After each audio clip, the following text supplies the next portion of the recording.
네, 안녕하십니까. 좀 더 정확한 중국 경제 이야기 차이나 이코노미 채널 CS입니다. 오늘 중국경제금융연구소 전병수 장미가 함께하도록 하겠습니다. 안녕하세요, 선생님. 안녕하세요.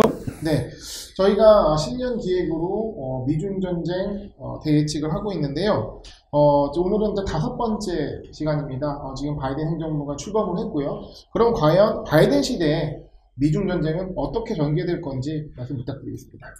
네, 미국의 포위 전략과 중국의 뚫기 전략이다. 그렇게 네, 이제 말씀을 드릴 수가 있을 것 같습니다. 거의 창과 방패 싸움. 그렇습니다. 그래서 미국의 대중 전략의 변화, 그래서 경제적으로도 트럼프 선택하면 아메리칸 드림이고 바이든 선택하면 사회주의 악몽이다. 그런 얘기를 또 많이 했고, 네. 또 어떻게 보면 이제 미국이 중국을 공략하는 것들 보면 이게 중국인하고 중국 공산당은 구별해야 된다. 그런 다양한 얘기들이 나왔습니다만 아마 바이든 정부 출범하면서 다른 전략으로 갈 것 같습니다. 그래서 먼저 좀 봐야 될 것은 미국에서의 중국에 대한 정서입니다. 지금 역대 최악의 중국 호감도인데요. 그래서 이것의 이제 근본은 일간 확진자 20만 명입니다. 그래서 지금 중국 같은 경우는 안정화돼서 100명대 이하지만 네. 미국은 하루에 20만 명이다. 우리가 지금 300명 이 정도에서도 이 난리인데 네. 20만 명이면 이건 굉장히 끔찍하죠. 그러다 보니까 이제 바이든 대통령의 첫 번째 행정명령이 이제 전 국민 마스크 써라 이렇게 될 정도로 갔는데 이것의 이제 원인이 뭐냐 그러면 중국발 우한발 바이러스라는 거죠. 그러니까 좀 원망의 대상이 된 거죠. 그렇습니다. 네. 그래서 지금 이 퓨 리서치에서 조사한 전 세계 주요 국가들이 중국에 대해서 어떤 이제 호감을 갖냐를 봤는데 이게 전 세계 모든 나라에서 호감도 최악입니다.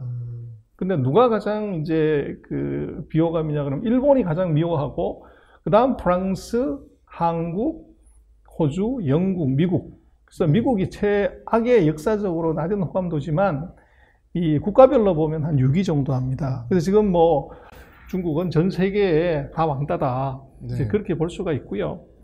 또 이제 국가 지도자에 대한 호감도도 놓고 보면 이것이 전 세계에서 가장 최악입니다. 지금 역대로. 네. 그리고 이제 시진핑에 대한 비호감의 이 정도를 보면 일본이 1위입니다. 그리고 우리 한국이 2위, 스웨덴이 3위. 네. 이제 그렇게 있고, 그리고 이제 비호감 폭의 증가 속도로 보면 미국, 호주, 이태리입니다. 그래서 이제 생각을 해보면 호주가 왜 이렇게 올라갔지? 네. 이제 이렇게 생각할 수 있는데 호주하고 싸움이 붙었죠. 그래서 호주는 이제 코로나19의 발원지가 우한이다. 네. 그래서 거기에 대해서 이제 비판을 하자 중국이 호주산 곡물부터 시작해서 광물까지 이거 수입하는 것을 중단시키거나 제재를 시켰죠. 그러다 보니까 이제 이런 일이 벌어진 것 같고요. 그래서 이제 중요한 것은 바이든은 이제 중국을 어떻게 다룰 거냐는데 바이든의 외교 공약은 보면 트럼프하고 완전히 다릅니다.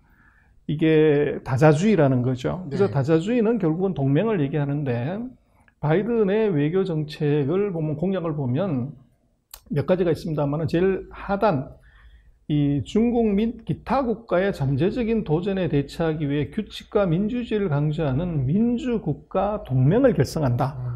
이렇게 해서 공개하겠다는 것이 이게 대중국 제재의 핵심이고요. 네. 그래서 결국은 이렇게 놓고 보면 이 트럼프 대통령 같은 경우는 내가 나가서 다 앓게 하는 슈퍼맨이고 지금 바이든 같은 경우는 그물을 쳐서 이제 중국을 제재하겠다고 하는 스파이더맨입니다. 네. 그래서 결국은 슈퍼맨에서 스파이더맨으로 바뀐 것이 중국에 대한 미국의 공격 방향의 전환이다. 이렇게 볼 수가 있습니다. 다루는 무기 자체가 바뀌었네요. 그렇습니다. 네. 그래서 이제 좀 봐야 될 것은 그럼 어떤 이제 그물을 치는 거냐. 그 4 플러스 1, 4개의 그물이 있고요. 거기에 플러스 하나를 더 추가하려고 하고 있습니다. 그래서 첫 번째 이 그물이 뭐냐면 클린 네트워크입니다. 그래서 사실은 클린 네트워크가 총 쏘는 전쟁보다 사실은 더 무서울 수 있습니다. 그래서 미국의 생각은 중국을 아예 농경사회로 회귀시켜야 된다. 그럴 정도로 가는데 이것의 의미는 뭐냐 그러면 지금 마찬가지입니다만 우리가 이 핸드폰 없이 지금 할 수 있는 게 아무것도 없습니다. 네. 이전은 예전 같았으면 전화번호를 외우기라도 했고 수첩에 적어놓기라도 했지만 요즘 핸드폰 잃어버리면 모든 네트워크가 끊어집니다.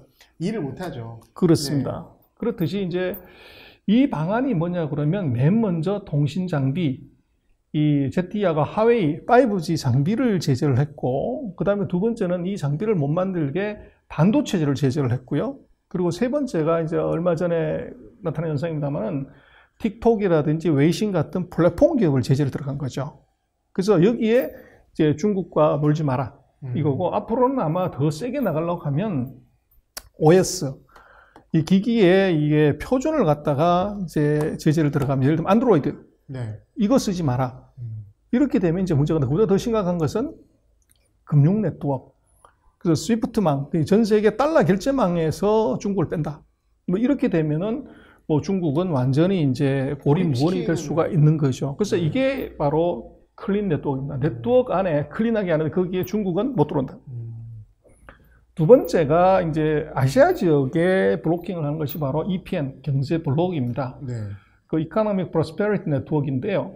그래서 여기에 보면은 지금 중국을 둘러싼 미국, 일본, 한국, 뭐 베트남, 인도, 호주, 요 지역을 이제 경제적으로 포위하는 망이고요. 그리고 이제 외교적으로 포위하는 망은 아직 이제 한국은 들어있지 않았지만 아시안 쿼드 블록이라는 게 있습니다. 그래서 지금은 4개 나라, 미국, 일본, 호주, 인도. 그래서 중국을 둘러싼 이 태평양으로 나올 수 없게끔 이제 막아버리는 그게 있는데, 최근에 보면은 미국은 이 아시안 쿼드 블록 4+알파를 얘기를 합니다. 그 알파는 한국, 뉴질랜드, 베트남이 들어갑니다. 그렇게 되면 이제 중국을 지정학적으로 이제 포기할 수가 있게 되는 것이고요. 그리고 이제 네 번째가 바로 이 군사망인데요. 대중국 중거리 미사일 포위망입니다. 그래서 요게 이제 되면은 이제 중국을 군사적으로도 포위할 수가 있는 거죠. 그래서 이런 이제 4가지 그물이고, 그리고 여기에 또 중요한 것 하나는 이 대만을 지금 미국이 지원하는 것입니다. 대만은 바로 이제 중국 본토에 코앞에 있고, 우리로 치면 제주도 같은 이제 그런 성격의 그 섬이기 때문에, 그래서 지금 이제 미국 같은 경우는 이제 78년에 수교를 하면서 이 원 차이나 팔리시, 그 중국은 하나다. 그래서 그 사이에 대만과 그 어떻게 국교를 했던 것을 단절을 하고, 이 중국 대륙에 있는 유일한 국가는 이제 사회주의 신중국이다. 이렇게 하고 이제 대만을 국가에 만들어서 뺐죠. 네. 근데 이것을 이제 폐기를 했습니다. 그래서 대만도 스테이트라고, 국가라고 이제 작년에 인정을 해버리는 거죠. 그 이제 그걸 트럼프 대통령 때 한 거. 그렇습니다. 그래서 대만에다가 이제 무기를 팔고, 또 이제 이 대만을 건드리면 우리가 가만 안 있겠다, 이런 식의 이제 얘기를 하고, 또 중국 입장에서는 대만은 우리 땅인데 왜 이제 그 영토 침범을 하냐, 이런 식으로 접근을 하다 보니까 대만이 뜨거운 감자가 지금 된 겁니다. 그래서 이제 미국은 사실은 대만을 건드리면서 좋은 것이 그 중국을 자극하고 어떻게 보면 중국을 압박하는 데 좋은 카드가 되고, 또 대만은 이제 군사력이 약하기 때문에 본토하고 이제 유사시를 또 중국은 수틀리면 우리는 군사력으로라도 통일을 해버리겠다, 이런 얘기를 하니까 대만이 무기를 자꾸 사는 거죠. 그래서 뭐 80억 불, 100억 불씩 이렇게 사니까 방산업체들이 이제 돈을 버는 이런 현상이 벌어졌습니다. 그래서 미국은 이제 입하고 총으로 이제 대만을 이 어떻게 보면 이제 장사를 하는 것이고, 또 중국은 입으로는 뭐 미사일을 쏘겠다 이렇게 얘기하지만 그것은 이제 현실적으로는 어려운 거고, 대신 이제 예를 들면 뭐 자본시장에서 또는 기업들에 대해서 우리가 투자를 해줄게, 뭐 이런 식의 이제 입하고 돈으로 꼬시는 거죠. 네. 그리고 플러스 이제 4+1 포위망이라는 것은 바로 D10입니다. 그래서 영국이 제안을 했었는데, 그 하웨이를 제재하기 위해서 민주국가 10개 나라가 동맹을 맺어서 중국의 하웨이를 제재해야 된다, 이렇게 한 게 바로 D10입니다. 근데 이것이 이제 트럼프 대통령, 바이든 대통령도 이제는 민주국가들이 동맹을 해서 중국을 제재해야 된다는 것이 바로 D10입니다. 그렇지만 아직 이것은 구체적으로 얘기가 된 건 아니에요. 그래서 이제 안만 나와 있고 이제 구체적인 액션 플랜은 아직 아닙니다.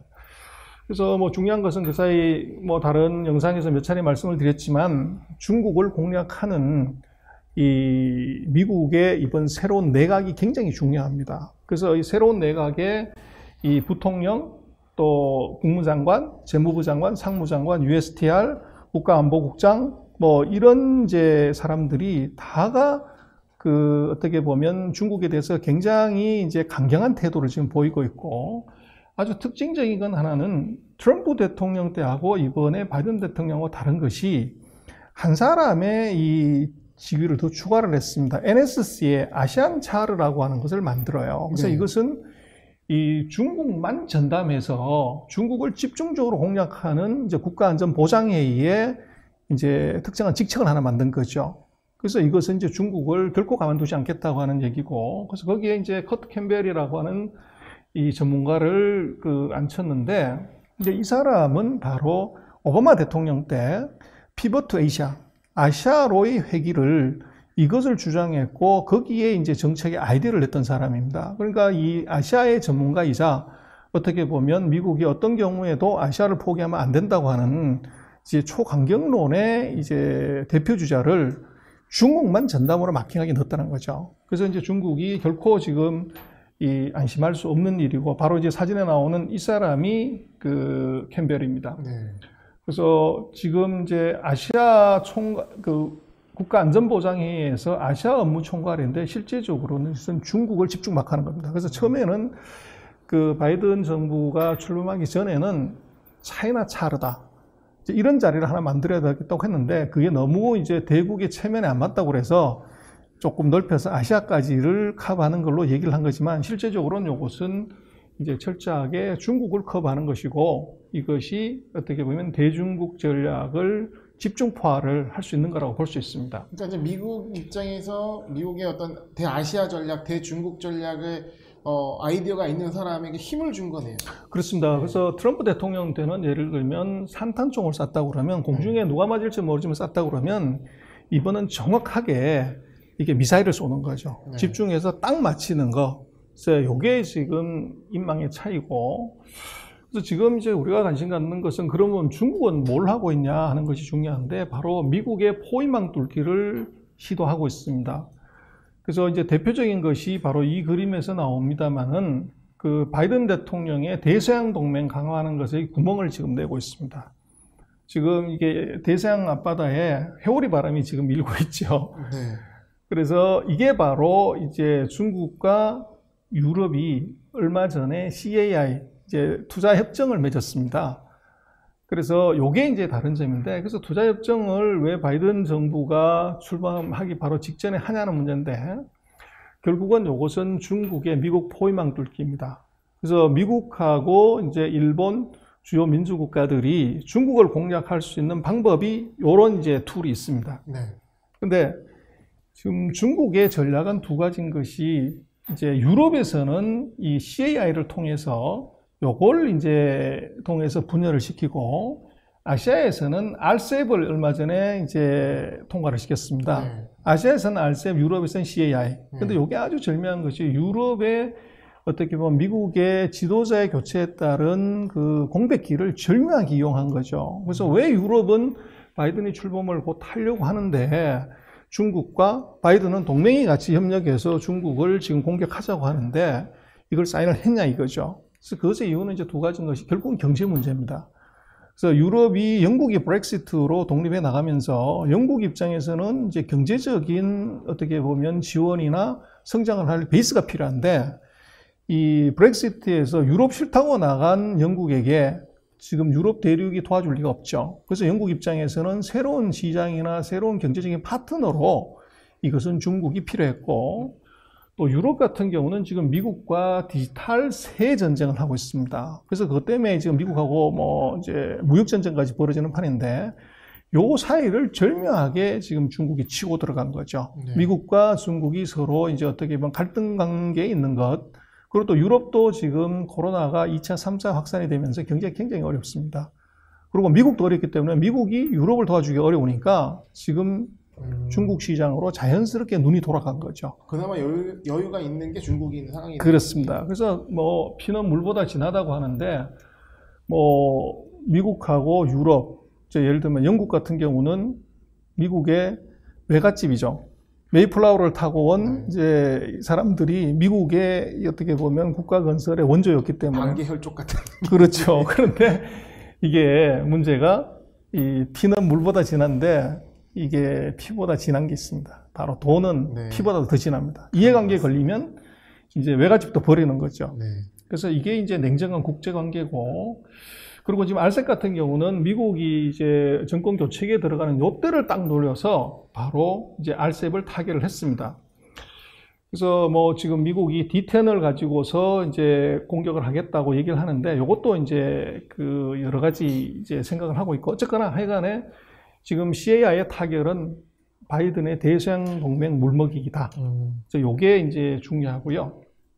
그리고 8년 만에 이제 알셉을 그 타결을 시켰습니다. 15개 나라가. 이게 엄청 대단한 거죠? 그래서 이제 실제로는 이것이 아시아 국가들인데, 사실은 아시아 국가들이 뭐, 그, 관세가 문제가 돼서 수출이 안 되냐, 그런 건 아니고요. 그리고 이제 아시아 국가들에서 제일 민감한 부분은 결국 이제 농업 문제죠. 그리고 이제 서비스, 뭐, 지재권 이런 문제인데, 이번에 이제 여기에 그 알셉을 타결하면서 중국이 민감한 건 다 뺐습니다. 그래서 이것은 아무래도 이제 어떤 협상의 그 실익보다가는 네.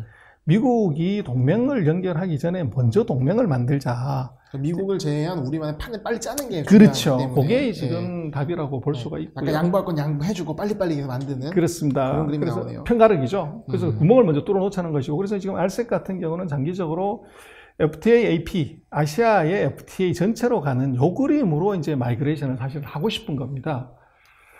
그리고 이제 중국은 또 이제 내부 단속을 하는데, 그 상하이 협력기구라는 게 있어요. 이게 뭐냐면, 그 국가 이름에 탄자 들어가는 기업이, 나라가 있습니다. 뭐, 카자흐스탄, 우즈베키스탄, 키르기스탄, 그런 탄자 들어가는 기업이, 이게 네. 어떻게 보면 이제 같은 민족이죠. 그래서 이제 러시아로부터 분리된 요 나라들을 이제 중국이 덥석 물어가지고 조직화를 하고, 이걸 자기 편으로 끌어들이는 것이 바로 상하이 협력기구입니다. 그래서 최근에 이제 여기에서 또 이제 협력 관계를 강화를 했고, 네. 그리고 이제 중국은 브릭스의 이 중요한 맹주죠. 그래서 브라질이라든지 러시아라든지 인도라든지 뭐 이러는데, 그래서 지금 중국은 브릭스하고 상하이 협력기구를 서로 묶어서 요거를 FTA, AP로 이제 발전시키고 싶은 것이 요게 이제 중국의 내심이죠. 그래서 뭐 브릭스라는 게 벽돌일 수 있는데, 앞으로 이제 브릭스하고 중국이 어떻게 이 관계를 가지냐고 그러는데, 그 사이는 경제적인 도움이지만 지금 볼 때는 이게 백신 외교가 브릭스를 어떻게 보면 다시 뭉치는 가능성이 있을 것도 같아요. 네. 그래서 지금 전 세계가 다 고민하고 있지만, 코로나 때문에 그 미국하고 유럽도 난리지만 지금 후진국인 브릭스 국가들은 더 사실은 난리라고 봐야 돼요. 그래서 지금 중국 같은 경우는 이제 코로나 백신을 뭐 오피셜리는 아니지만 거의 900만 명 정도 이미 접종을 했다는 얘기고, 그래서 상대적으로 이제 미국이나 유럽의 백신보다가는 실질적으로는 이것이 접종의 빈도도 높고 효과도 있었다는 거죠. 그래서 그렇게 되면 지금 전 세계에 그 코로나 백신을 3상을 들어간 10개 중에서 4개의 회사가 지금 중국이라는 거죠. 네. 그럼 이거를 활용을 해서 아마 브릭스 국가들하고 같이는 이 백신 외교, 이걸 할 가능성이 있어 보여요. 그걸로 이제 이 휘어잡는 거죠. 그래서 지금은 뭐 우리도 그렇습니다만은 그 코로나 백신 확보가 이게 국가 간의 전쟁이고 국가의 실력이고 국가의 국력인 상태까지 온 겁니다. 네. 그랬을 때 지금 10개 중에 4개가 중국이 차지하고 있고 이미 양산에 들어갔기 때문에 선진국은 아마도 우리도 그렇습니다만 중국산 백신 그거 그렇게 내키지 않을 거예요. 네. 그러나 이제 후진국의 입장에서는 중국이 상대적으로 어떻게 보면 선진국처럼 보이고 또 이미 중국에서의 뭐 몇백만 명의 접종이라는 그 트랙 레코드 때문에 상대적으로 신뢰도가 높기 때문에 요것을 채택할 가능성이 높죠. 상대적으로 봤을 땐 그런 수도 있겠네요. 그렇습니다. 네. 그래서 뭐 미국이나 유럽 같은 경우는 이 안전성 문제 때문에 또 중국이라는 것에 대한 반감 때문에 이걸 쓸 수가 없지만 후진국은 이것이 그런 느낌이 사실은 아니죠. 그러다 보니까 중국이 아마도 이제 브릭스에 대한 어떻게 보면 동맹 강화를 소위 말하는 백신 외교를 통해서 할 가능성이 대단히 높아 보여요. 상대적으로 약간 우위에 있다고 해야 될까요? 상대적으로 좀 여력이 좋은 경제 상황, 그리고 백신이 어떻게 보면 중국에 활용할 수 있는 카드가 되는 그렇습니다. 상황인 것 같습니다. 그래서 뭐 결론을 얘기를 드리면 미국은 포위하고 중국은 탈출을 하려고 하고 있고, 그래서 이제 이것이 미국의 공격은 기술과 금융이고, 또 미국은 이제는 그 동맹을 통해서 아시아 포위망을 구축하려고 합니다. 그래서 결국은 이것은 뭐 여러 가지 의미가 있지만, 이 바이든의 앞으로 4년은 뭐 누차 말씀을 드렸지만 이것은 미중의 운명을 결정질 수 있는 중요한 시기가 될 수도 있습니다. 그래서 이 미국의 이미 71%까지 올라온 중국의 경제력이 앞으로 4, 5년이 지나면 90%를 가고, 거기서 또 4, 5년이 가면 100%를 넘어갈 가능성이 있기 때문에, 이게 GDP가 90%가 넘어가게 되면 이것은 동맹의 이탈이 나옵니다. 네. 그리고 또 미국 입장에서는 최근 100년 동안 미국 GDP의 70%를 넘어가는 강자를 본 적이 없죠. 그래서 이런 것이 생기고, 결국 이렇게 되면 말로 해서 안 되면 그때는 주먹이 나갈 수밖에 없습니다. 그렇게 되면 지금처럼 냉전이 아니라 열전이 터질 수도 있다는 겁니다. 무력 충돌. 그렇습니다. 그래서 그러나 이제 우리로 놓고 보면 중요한 것은, 이것은 둘 중에 반드시 누구 하나는 이겨야 되는 전쟁이고, 또 미국이 중국을 이제 좌초시킨다고 하면 뭐 우리로서는 굉장히 이제 그 기회가 많이 있을 수도 있지만, 그러나 그 이전에 우리는 뭐 전 세계에서 그 대중 수출의 의존도가 GDP에서 가장 높기 때문에, 이 가장 고약스러운 것은 1등과 2등이 싸울 때 나머지 이제 3등부터 20등까지를 줄을 세운다는 거죠. 네 편, 내 편으로 갈랐을 때 이게 편가르기에 이제 희생양이 되면 이것은 뭐 이제 이리 터지고 저리 터질 수 있는 리스크가 같이 존재한다는 겁니다. 네. 그래서 미국과 중국의 어떻게 보면 포위하고 구멍 뚫기에서, 이게 한국의 경우는 결국은 이것은 강 건너 불구경이 아니라 이것은 편가르기 싸움에 우리가 선택하거나 선택당해야 되는 리스크가 있습니다. 사실 저는 지금 소장님 말씀드리면서 너무 걱정되는 게, 사실 바이든의 정책이 동맹, 즉 다자주의를 강조하는 거잖아요. 근데 그거를 돌파하는 중국의 선택도 역시 다자주의란 말이죠. 그렇습니다. 그럼 다자주의라면 예전에는 원래 미중 간의 1대1 싸움이었다면, 지금 어떻게 보면은 네 편 내 편 붙어서 싸우는 거기 때문에 훨씬 그 갈등이나 구조가, 그리고 뭐 빨려 들어가는 그 강도 훨씬 강하지 않을까 걱정됩니다. 그렇습니다. 그래서 뭐 바이든 정부 출범되고 나면 이제 미중 관계의 봄날 또는 완화 뭐 이렇지만 저는 그렇게 보지 않습니다.